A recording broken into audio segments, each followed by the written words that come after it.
Boeing B737 max विमान में एक नट के गायब मिलने के बाद बोइंग ने सभी ऑपरेटर से एहतियात बरतने और जांच करने की सिफारिश की है। खास बात है कि भारत में 3 विमान कंपनियां इस विमान का इस्तेमाल करती हैं। अकासा, एयर इंडिया एक्सप्रेस और स्पाइस जेट है जो बोइंग 737 मैक्स यात्री विमान संचालित करते हैं।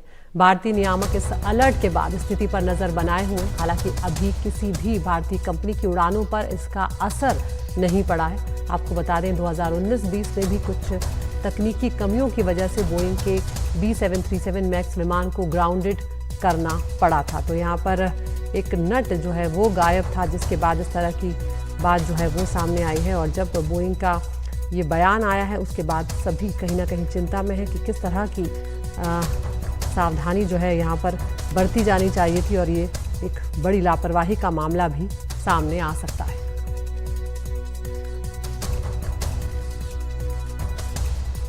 तो बोइंग ने सभी विमानों की जांच की सिफारिश यहाँ पर कर दी है और सभी ऑपरेटरों से कहा है कि जांच की जाए। और एक नट जो है एक विमान में वो गायब मिला था। नियमित रखरखाव जो होता है उस दौरान ये बात सामने आई है कि नट जो है एक वो नहीं था।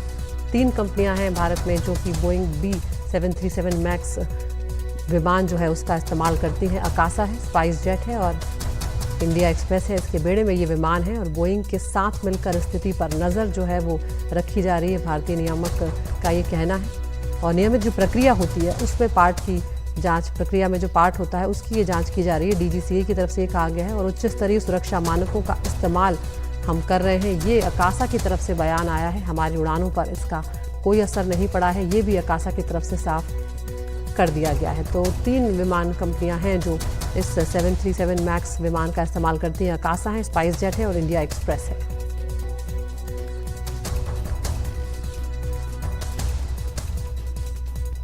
2019-20 में भी विमान में तकनीकी कमियों की वजह से ग्राउंडेड करना पड़ा था 737 मैक्स विमानों को। तो क्या उसके बाद किस तरह की जो एहतियात हैं वो बढ़ती गई हैं, किस तरह के जो कदम हैं वो उठाए गए हैं, क्या जो गलतियां थी उन्हें सुधारा गया है कि नहीं सुधारा गया है, ये भी अपने आप में एक बड़ा सवाल है। क्योंकि तमाम लोग जो हैं वो अब विमानों में सफ़र करते हैं और इस तरह की लापरवाही जो है वो कई बार बहुत भारी भी पड़ सकती है। जान को ख़तरे में डालने वाली बात भी यहाँ पर सामने आ सकती है। और ऐसे में जब बोइंग की तरफ से ये बयान आया है तो इसे किस तरह से लिया जा रहा है, किस तरह का असर जो है वो देखा जा रहा है।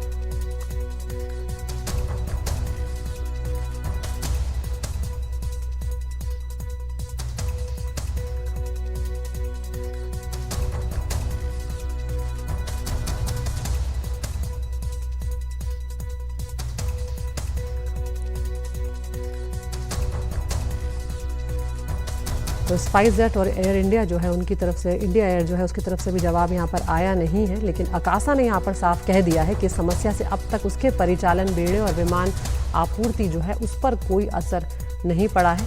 अकासा की तरफ से कहा गया है कि हमें बोइंग द्वारा इस बारे में जानकारी दी गई है। दुनिया भर के सभी जो ऑपरेटर हैं उनकी तरह और सुरक्षा के हमारे उच्च मानकों के अनुसार अकासा में उन्हीं जाँचों और प्रक्रियाओं का पालन करेगा जो निर्माता या नियामक सुझाते हैं। और हमारे साथ खास मेहमान यहाँ पर जुड़ रहे हैं। परवेज दमानिया साहब हैं, संस्थापक हैं दमानिया एयरवेज के। दमानिया साहब, बहुत बहुत शुक्रिया, आपने वक्त निकाला हमसे बातचीत करने के लिए। ये जो बोइंग 737 मैक्स विमान को लेकर खबर सामने आई है, इसे किस तरह से देखा जाना चाहिए? क्योंकि तमाम लोग हैं दमानिया साहब जो अब विमान में सफ़र करते हैं और एक नट का गायब होना, इसे हल्के में नहीं लिया जा सकता है। देखिए, पूरे वर्ल्ड में 1370 एयरक्राफ्ट ये मॉडल के उड़ रहे हैं। आज की तारीख में कोई सेफ्टी रिस्क है नहीं। एक कोई ऑपरेटर है जिसका नाम बोइंग ने रिवील नहीं किया है, उसने ये कंप्लेन की है और एटलीस्ट इन्फॉर्म किया है कि रडार कंट्रोल सिस्टम में एक नट लूज है। तो इसीलिए बोइंग ने डीजीसीए को इन्फॉर्म किया है और एफएए थ्रू डीजीसीए को भी इंटीमेशन है। DGCA is monitoring this problem along with FAA, which is the American Regulatory Authority, and the individual airlines.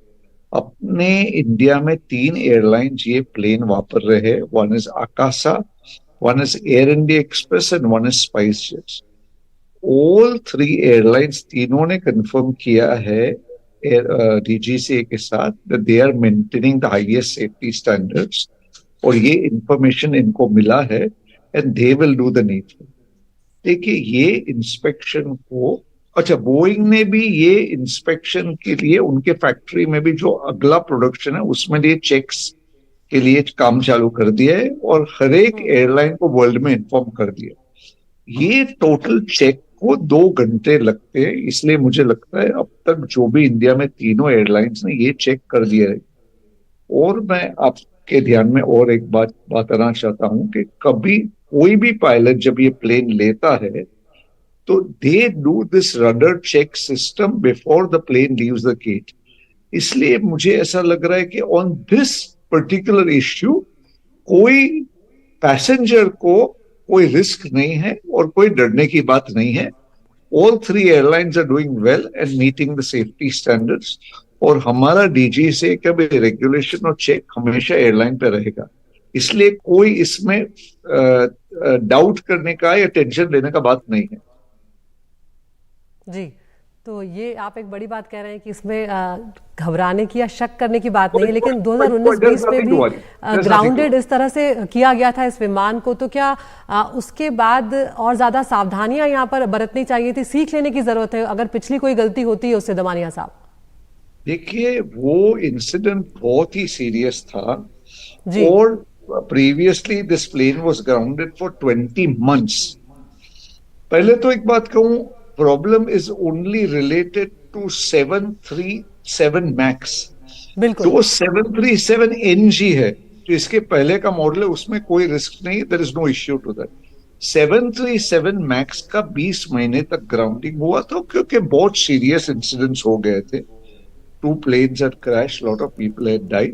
उसके बाद इंडियन गवर्नमेंट और अमेरिकन गवर्नमेंट ने सर्टिफाई किया कि अभी कोई इश्यू नहीं है, everything is safe and sound. And वो टाइम पे वो इश्यू बहुत सीरियस था, इसलिए इंडियन गवर्नमेंट और इंटरनेशनल गवर्नमेंट ने और पूरे वर्ल्ड में ये प्लेन ग्राउंडेड हो गए। ये टाइम क्या, this is a safety check which a mistake has been found which will be corrected. I don't think there is any reason for consumer or passengers to be afraid of or be worried on this subject. People should fly without hesitation. जी, और एक बड़ी बात आप यहाँ पर खुद भी, आप जिस तरह से आप बता रहे हैं कि खुद बोइंग की तरफ से ये कहा गया है कि इस तरह की गड़बड़ जो है वो पाई गई थी और उसे अब ठीक कर लिया गया है, नियमित रखरखाव के दौरान खुलासा हुआ है, तो आगे इस बात की और सावधानी बरती जाएगी। बहुत बहुत शुक्रिया परवेज दमानिया साहब, आप हमसे जुड़े और आपने ये जानकारियाँ साझा की।